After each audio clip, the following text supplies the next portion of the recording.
I was 12 years old. I was sent to spend the summer with my Uncle Jeremy.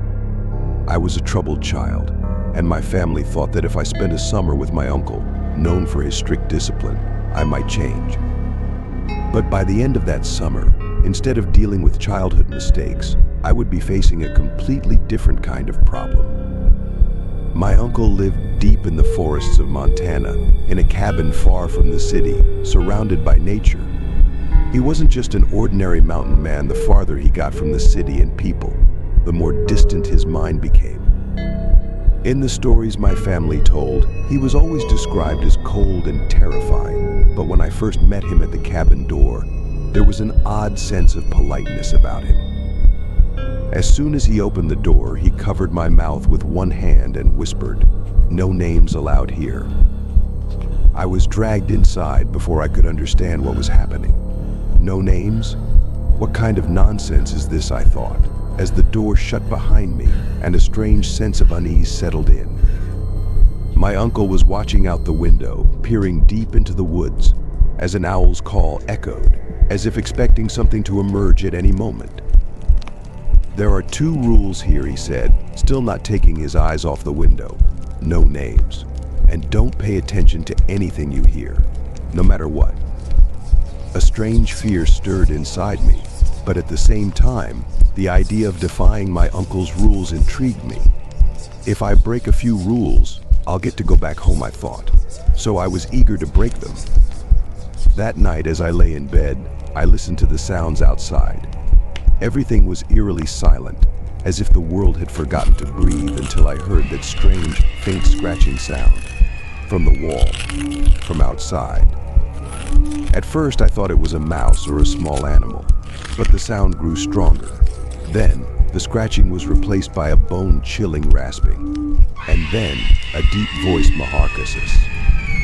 I froze. I had heard my name.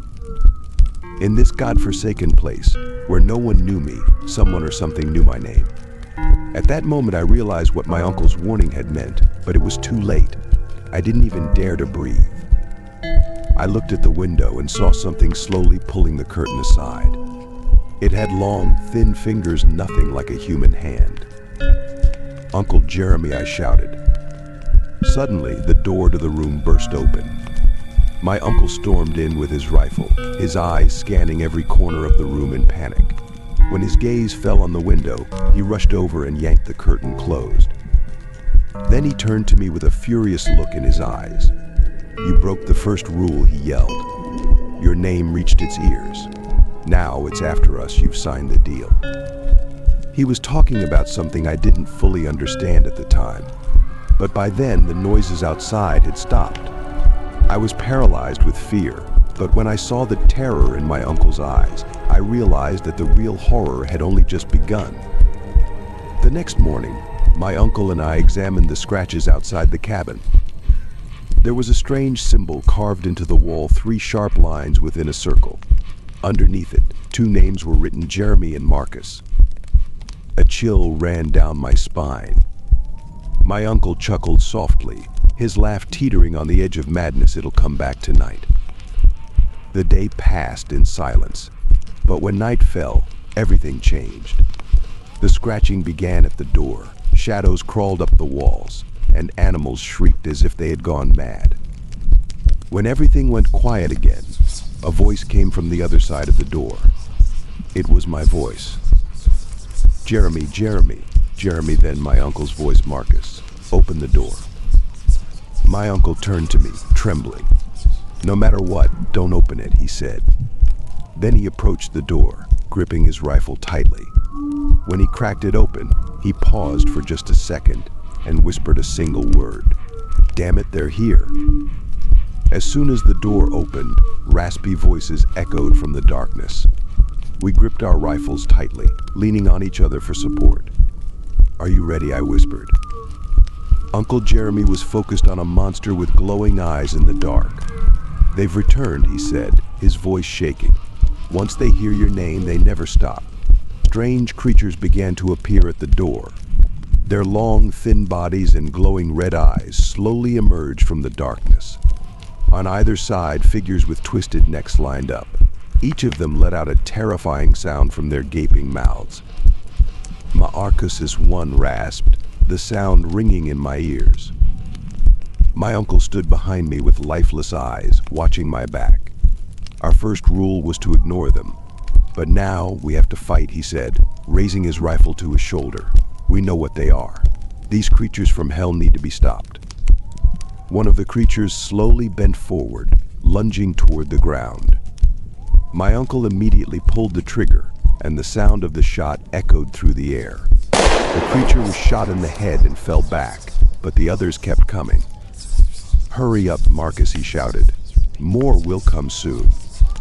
My heart was pounding as I tightly gripped my rifle.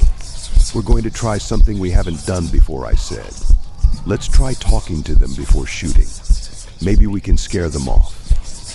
Slowly, I approached one of the creatures standing directly in front of me. Its glowing eyes were terrifying. "You can't hurt us," I said, raising my voice. "We came here to live." But the creature's raspy laughter shattered my confidence. My uncle immediately intervened. "They aren't afraid. The only thing they respond to is fire," he said, pulling the trigger again.